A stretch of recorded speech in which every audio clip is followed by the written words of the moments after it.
it's Nicky G and welcome to Better Commander. Today we're talking about an old buddy of mine, Ertai, Resurrected. I remember the year 2000, man. We had Y2K, we had Woodstock 99, we had Fred Durst. Anyways, I pulled an Ertai the Corrupted from a pack of Plane Shift and I said to myself, whoa, I've got an Ertai. And now, over 2,000 years later, in the year of our Lord 2022, Ertai is resurrected. For those of you building this new commander from Dominaria United, I present to you some cards to consider for your commander deck lists. Let's read the card, but first, feel the funky vibration of Magic the Gathering in your body and soul. Leave a like, a subscribe, or a dang emoji to flood our digital overlord, the algorithm, with electronic dopamine. Ertai Resurrected, 2 blue and a black for a legendary creature, Phyrexian Human Wizard. It's a 3/2 with flash. When Ertai the Resurrected enters the battlefield, choose up to 1. Counter target spell, activated ability, or triggered ability. Its controller draws a card. Destroy another target creature or planeswalker. Its controller draws a card. Okay, so the first thing you're going to want to do is blink this fella, and you're going to be correct to think that.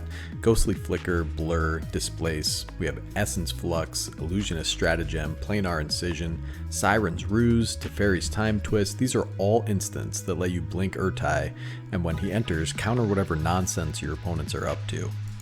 We also have cards like Conjurer's Closet, Thassa Deep Dwelling. These garner additional value on the end step, so we can probably not counter something, but we can destroy one of their creatures.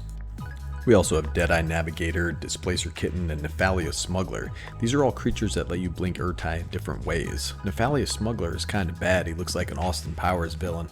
I can't stop eating. Alright, I'm going to go on a little digression here into win conditions, but if you're including Deadeye Navigator, you might as well stick in Peregrine Drake and Great Whale.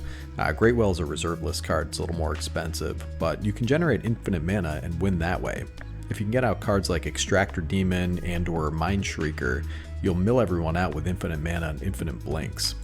Now, Ertai has a really rad enter the battlefield trigger, and you might want to double that up with Panharmonicon and Strionic Resonator. Yara, First of Lochthwain, will burn them out once you get infinite blinks as well, as will Vela the Nightclad. These are interesting win conditions in a deck like this where you're going to be blinking back and forth. If you're blinking Ertai and whoever else, you'll drain on ETB or the LTB. So if you're building Ertai, you're letting your opponents draw cards, and that's no good. So let's turn that downside into an upside. Come on! So first off, we have Underworld Dreams and Fate Unraveler. These punish our opponent's draw directly. Notion Thief and Narset Parter of Veils will turn that draw into a real problem for our opponents. We're going to be spreading salt everywhere. We have Old Baral, Chief of Compliance. This seems really good when you have a counter spell for your commander. And lastly, we have Cunning Nightbonder. It's a hybrid Dimir creature, human rogue with flash. Spells with flash you cast cost 1 less to cast and can't be countered. It's a 2/2. So this is a cost reducer for our commander and also a bit of added insurance. Pretty nice. So tell me how you'd build this 4-armed animal. This guy's got cool Phyrexian clothes. He's got a penchant for salting the battlefield with the tears of his enemies, driving them before him and hearing the lamentations of the women. It's going to be Nicky G from Better Commander, signing off.